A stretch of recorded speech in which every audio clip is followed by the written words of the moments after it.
আজ যাচ্ছি মামার বাড়ি, তাই হাতে এতগুলো মিষ্টির ব্যাগ নিয়ে আমি রেডি আর দাঁড়িয়ে আছি আমরা গাড়ির জন্য।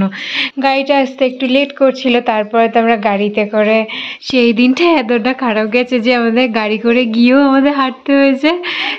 সারাদিন মেঘলা ছিল আর আমরা যখন বেরোলাম তখনই কটকটে রোদ উঠে গেছে।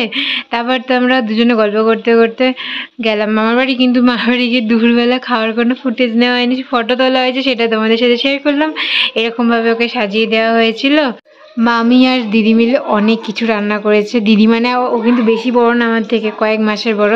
দুপুরবেলা খাওয়া দাওয়া করে গল্প টল্প করে বিকেলবেলা 5টার সময় গেছিলাম ছাদে, আর ছাদটা এত সুন্দর লাগছিল, ফুলগুলো সব ফুটেছিল। আর এখানে আমি, মমতা, ও আর মামি এত গল্প করছিলাম।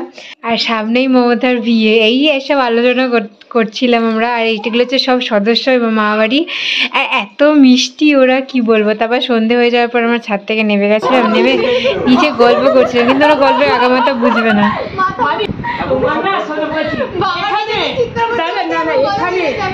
দাদাকে প্রয়োজন ছিল, ওরা বন্ধু তো, ওর দুটো চাচা দিয়ে দিত খিস্তি অনেক আগে থেকে বন্ধু, বিয়ের আগে না, এই যে বলতো ছিঁড়ে ফেলতো, যে কি ছিঁড়ে ফেলতো। রাত্রিবেলা এরকম গরম গরম লুচি আর মাংস, দেখো আমাকে কত লুচি দিয়েছে। তাও এখান থেকে লুচি আমিও কমিয়ে দিয়েছি, ও কমিয়ে দিয়েছে, কারণ প্রচুর খেয়েছিলাম, কারণ আমাদের পেটে একটুখানিও জায়গা ছিল না। তার মধ্যে লুচি মাংস খেয়ে তারপর আমরা বাড়ি ফেরার জন্য রেডি হলাম। এবার যখন আমরা বেরাবো, গাড়ি বুক করছিলাম, গাড়ি সবাই ক্যান্সেল করে দিচ্ছিল, আর দুজন মিলেই চেষ্টা করছিল গাড়িটা পাওয়ার। তারপর একটা শেষমেশ গাড়ি পাওয়া গেছিলো।